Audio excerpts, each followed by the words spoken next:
Tutorial mata kuliah, arbitrase mediasi dan negosiasi. Topik kelima dari 30 topik. Tahapan negosiasi, ketentuan-ketentuan negosiasi hingga akhir negosiasi. Disediakan oleh Global Tutorial.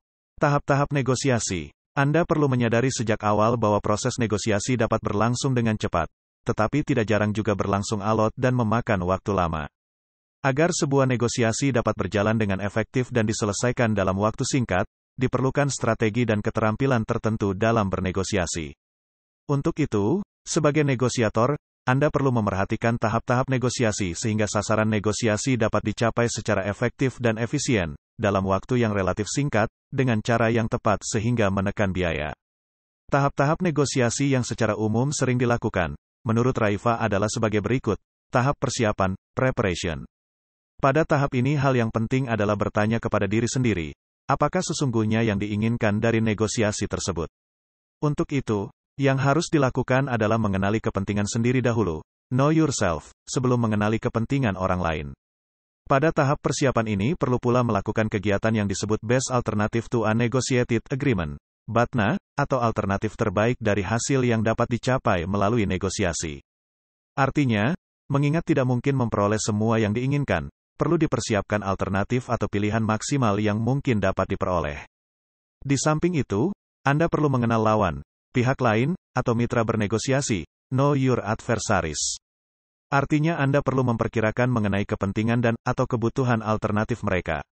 Tahap tawaran awal, opening gambit. Pada tahap ini sebagai negosiator perlu mempersiapkan strategi, siapa yang harus lebih dahulu menyampaikan tawaran.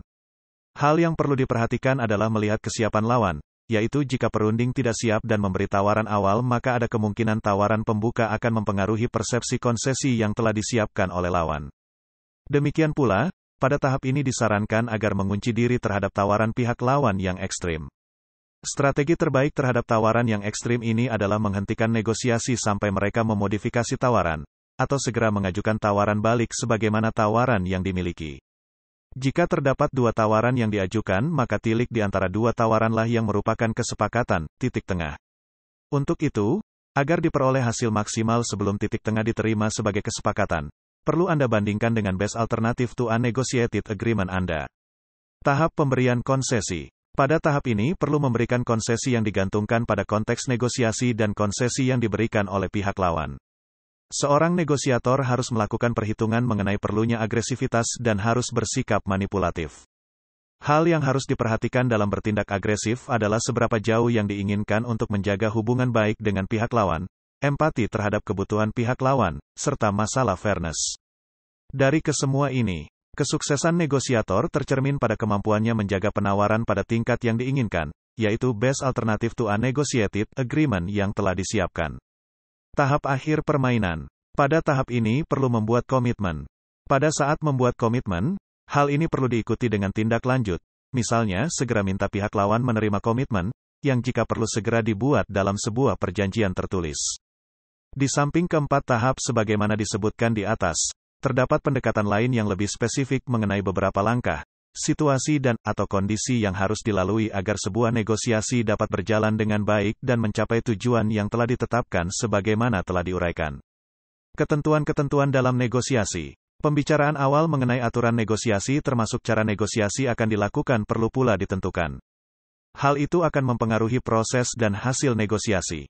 Untuk itu, perlu dimasukkan hal-hal yang meliputi antara lain, lokasi atau tempat bernegosiasi.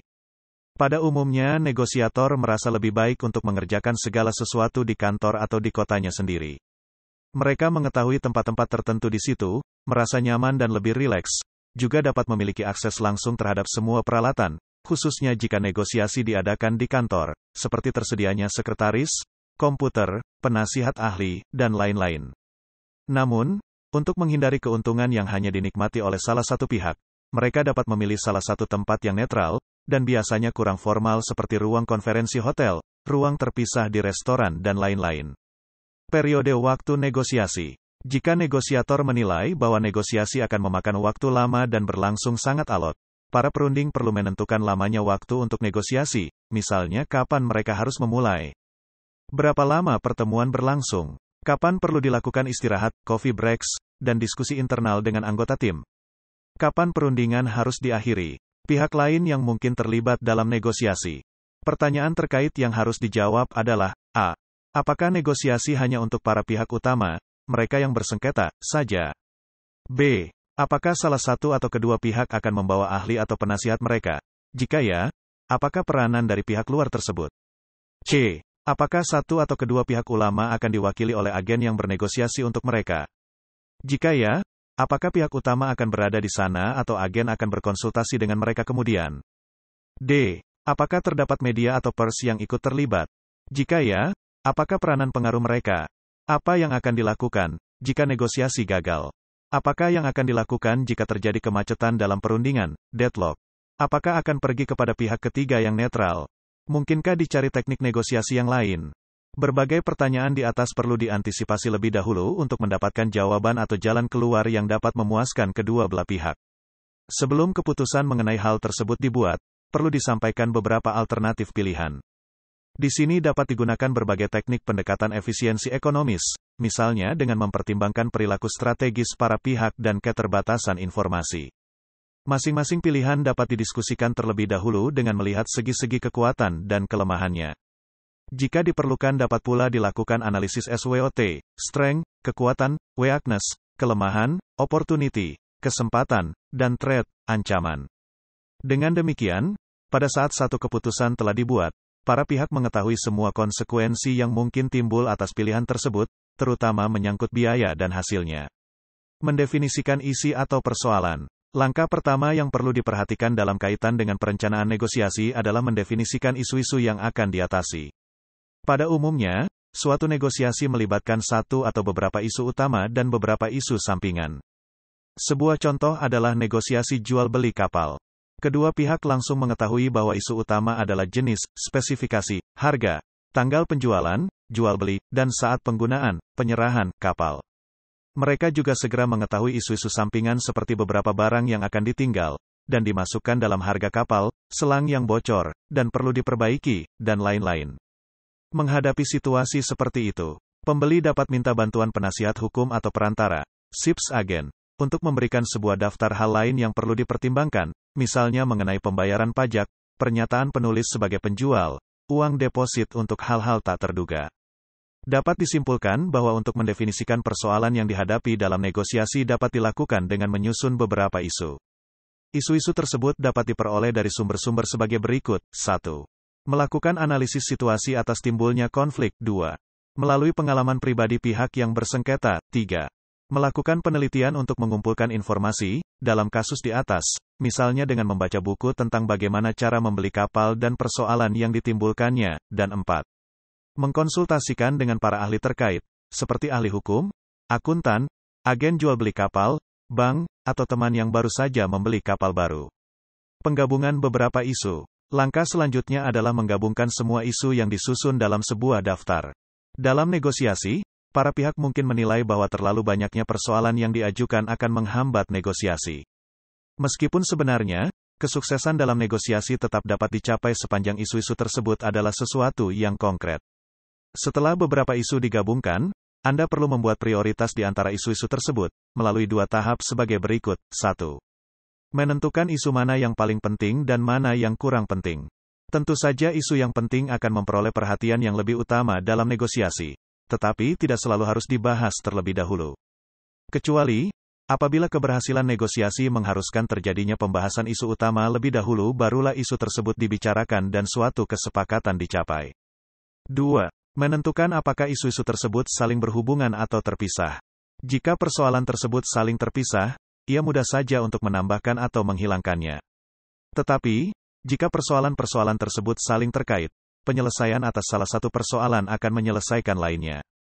Jadi, memberikan konsesi atas satu isu akan terkait dengan isu-isu lainnya. 3. Mendefinisikan keinginan, kepentingan. Setelah isu-isu yang terkait dengan apa yang diinginkan telah diketahui, selanjutnya perlu diketahui mengapa menginginkannya. Menanyakan hal itu sangat perlu karena hal itu terkait dengan nilai, prinsip, serta kepentingan yang ingin dicapai dalam negosiasi. Kepentingan tersebut terdiri dari a. Substansi, yang secara langsung berhubungan dengan isu-isu utama dalam negosiasi, b. Proses, yang terkait dengan tahap dan perilaku bagaimana negosiator akan menyelesaikan sengketa, c. Hubungan, yang terkait dengan hubungan kedua belah pihak saat ini dan masa depan, dan d. Hal-hal tak berwujud yang didasarkan prinsip-prinsip standar di mana para pihak tunduk pada norma-norma tersebut, dan benchmark sebagai kriteria yang akan digunakan untuk mengarahkan penyelesaian. Berkonsultasi dengan pihak lain. Setelah menentukan beberapa isu penting, mengevaluasinya, memastikan kepentingan yang ada. Pada umumnya negosiator yang berpengalaman akan berkonsultasi dengan beberapa pihak.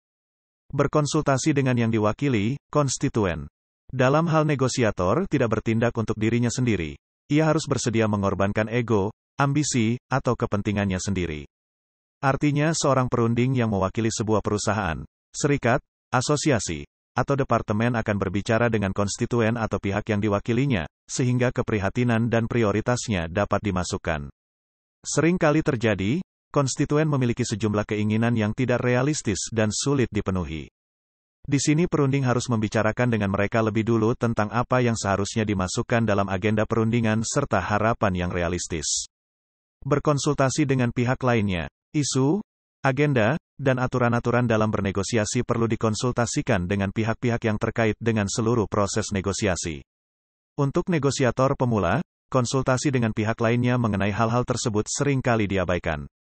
Mereka biasanya membuat daftar sendiri mengenai berbagai persoalan yang akan dibicarakan dan menentukan tujuan yang hendak dicapai jauh hari sebelum negosiasi dimulai. Cara ini menimbulkan risiko, khususnya jika daftar yang diusulkan oleh perunding tidak sesuai dengan agenda yang diharapkan atau berbeda dari agenda pihak lain. Negosiator pemula mungkin membawa isu-isu dalam perundingan di mana pihak lain tidak siap untuk mendiskusikannya atau ia menawarkan beberapa prioritas yang tidak realistis. Negosiator pihak lain kemungkinan terkejut dan tidak menerima hal itu serta tidak siap mendiskusikannya jika diteruskan mereka merasa dipermalukan atas ketidaksiapan tersebut. Oleh karena itu, sebelum negosiasi dimulai, konsultasi dengan pihak lain mutlak diperlukan. Hal itu dapat dilakukan dengan saling menukar daftar berbagai isu yang akan dirundingkan, dan mereka saling menyetujui isu-isu mana yang akan dibicarakan lebih dahulu sebelum masuk ke dalam isu-isu yang substantif. Akhir negosiasi. Hasil akhir proses negosiasi adalah dituangkannya hasil kesepakatan tersebut ke dalam suatu perjanjian dalam bentuk tertulis, atau jika perlu sebaiknya dengan akte otentik, akta notaris, dan secepatnya dilaksanakan.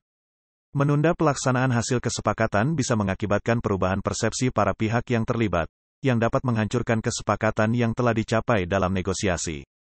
Dalam Pasal 6 Ayat 2, Undang-Undang Nomor 30 Tahun 1999 menyebutkan bahwa penyelesaian sengketa atau beda pendapat melalui alternatif penyelesaian sengketa diselesaikan dalam pertemuan langsung oleh para pihak dalam waktu paling lama 14 hari dan hasilnya dituangkan dalam suatu kesepakatan tertulis. Kesepakatan penyelesaian sengketa atau beda pendapat secara tertulis adalah final dan mengikat para pihak untuk dilaksanakan dengan itikat baik serta wajib didaftarkan di pengadilan negeri dalam waktu paling lama 30 hari sejak penandatanganan. Demikianlah materi topik kelima tutorial mata kuliah arbitrase mediasi dan negosiasi. Channel Global Tutorial dipastikan sangat bermanfaat bagi siapa saja yang ingin menambah wawasan, termasuk mahasiswa perguruan tinggi negeri dan swasta manapun di Indonesia. Video tutorial juga dituturkan dan disubtitelkan agar dapat ditonton, dibaca sambil didengarkan. Jangan khawatir jika belum langsung paham. Untuk pemahaman yang lebih baik, putar dan dengarkan video ini berulang-ulang. Subscribe dan like, agar Anda mendapatkan update tutorial lainnya. Bagikan juga link video ini, agar teman lain juga mendapatkan manfaat channel ini. Sekian dan terima kasih.